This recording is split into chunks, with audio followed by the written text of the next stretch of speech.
Chân này hoài mong đôi tăng lỡ có bừng cửa sương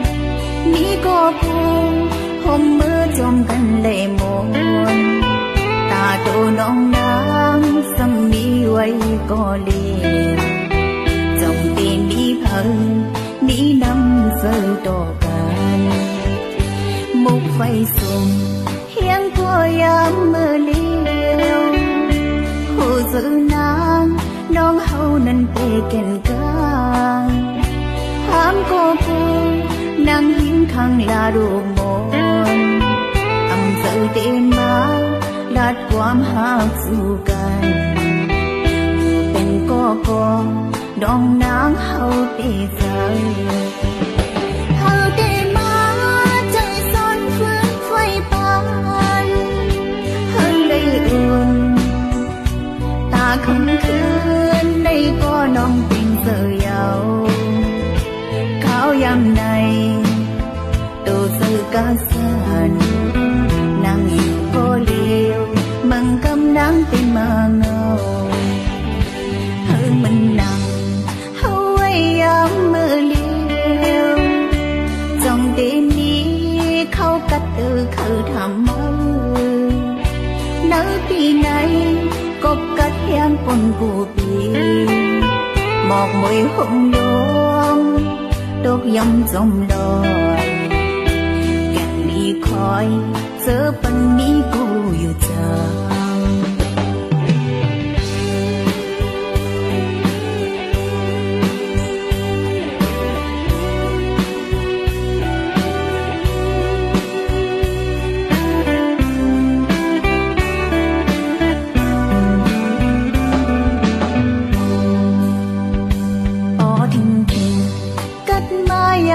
chân này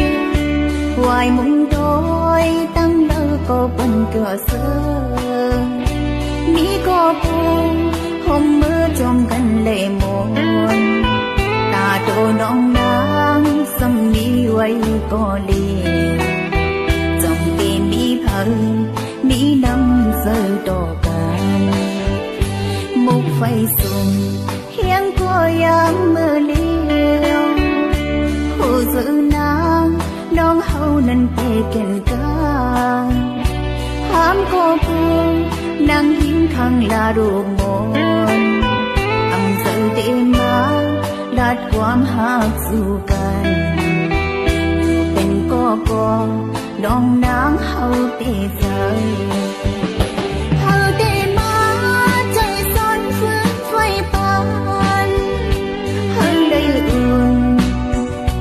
ta không khuyên đây có nong tình giờ giàu cao yam này đồ sự ca sàn nàng yêu có liều mừng câm đáng tin mà ngầu hơn mình nặng hâu ấy ấm mơ liều dòng tên đi khâu cắt từ khử thầm mơ